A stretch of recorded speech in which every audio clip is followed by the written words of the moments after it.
Hey, y'all. So I am actually super excited for today's training because it is one of my favorite topics that we overlook so much when we're designing a website, and that is branding ourselves.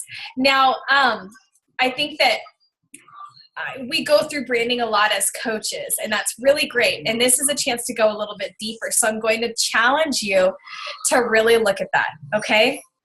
So you've heard this a lot, and if you haven't done this yet as a coach, it's really important to do, is think of the three things that really stand you out or that are your interests. So like if you like dogs, maybe that's one thing. Maybe you're a stay-at-home mom, that's one thing. And maybe you're a working mom. Maybe you're a guy who likes to golf. These things are things that might draw people to you because you have shared interests, right? So I want you to really think about your brand. Think about those things you're interested in. I was always stumped on this topic until I heard a really great tip, and that was look at your Pinterest page. What are your boards? So like I have a lot of organization stuff on my boards. So hey, maybe my thing is organization. So look at your Pinterest page and see what you have, okay?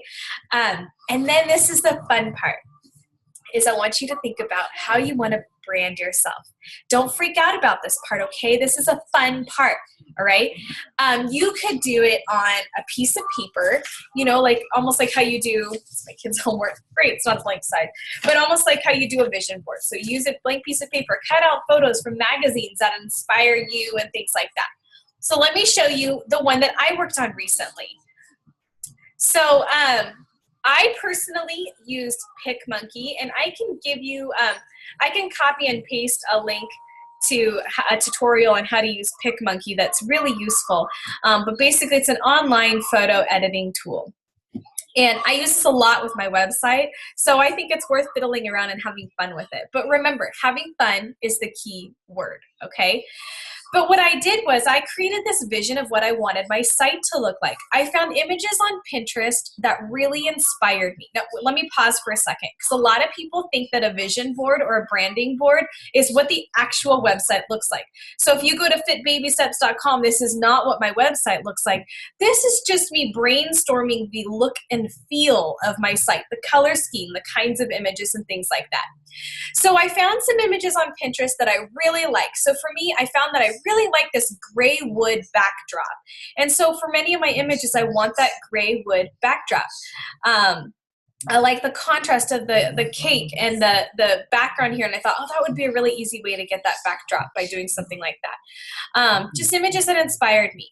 The next thing that I looked at was as far as workout photos. I live in Chicago, and it's crazy cold, and it's pretty dark in my house.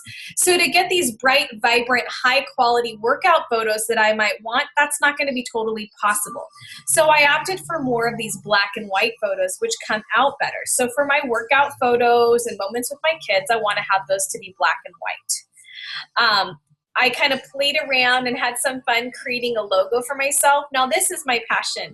If it's not yours, go to freelancer.com and have someone design a logo for you. This was an ad that I did a while ago that I had designed in PicMonkey, and I really liked it, and that's kind of the look and feel that I want for my website. I wrote down the different fonts. Only stick to 3 fonts that you want to work on, and only stick to like 3-ish colors. So this is the color, this is the color, this is the color, and I wrote down the color code for that. If you're in PicMonkey, you can actually see the color code as you're selecting the color. It's in the top right. Usually looks like 0015A, etc. If you don't know how to look that up, just Google, and Google can help you out. Had a little brainstorming of what my buttons will look like, and just these different colors, so that as I'm designing a graphic, here's what's so awesome.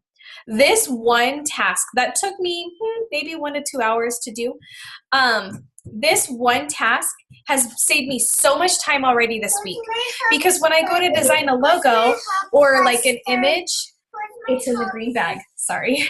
When I go to design a graphic, it's already decided. I've already determined what my branding is. So my images all have a really good look and feel to them that I just plug in and go. I don't have to every day worry about, oh, how am I going to do this? Because I've already decided it. And that's awesome. It's not boring, because your customers are going to start recognizing, not even your customers, just your readers, they're going to start recognizing your look and feel.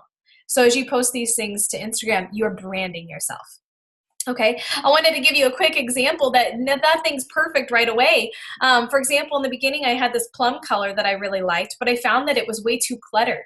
And what I actually did was I saved these 2 images, okay, saved the 2 images, and I posted to my like page and my personal profile page and said, hey guys, can you give me some feedback? Which do you like better?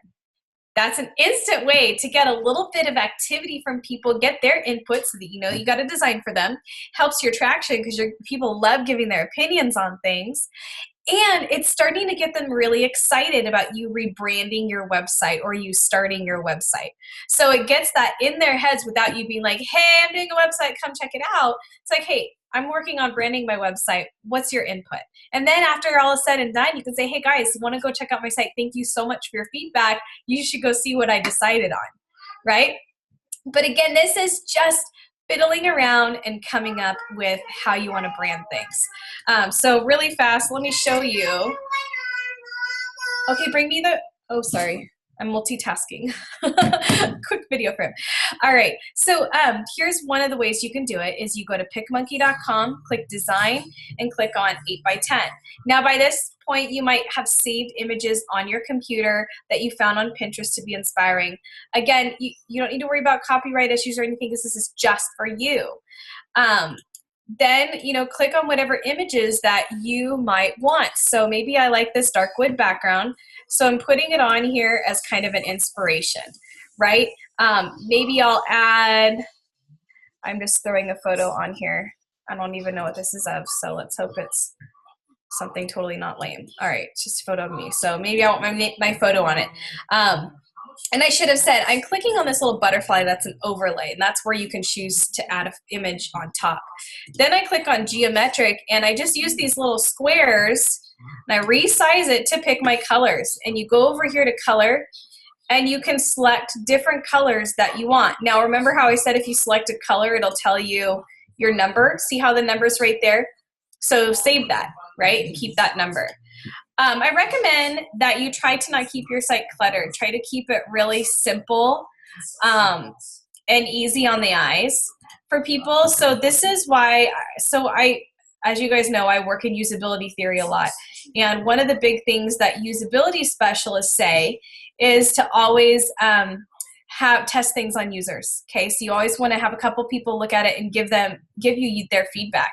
Maybe you want to play around with some overlays that you might, add to images every once in a while. So maybe I might want something like this in black, or maybe I really love stars. So just think about the kinds of things that you really like. And I have on Pinterest an inspiration page where I just store all these things that inspire me.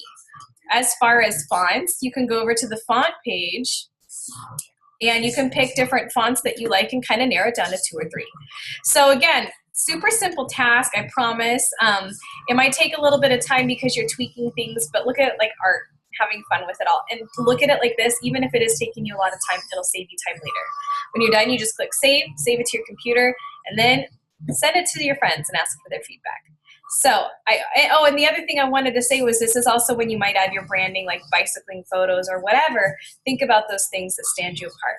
So this is a super important topic to master before you move on, because before you even come up with a website name, you kind of want to know what your concept is, right?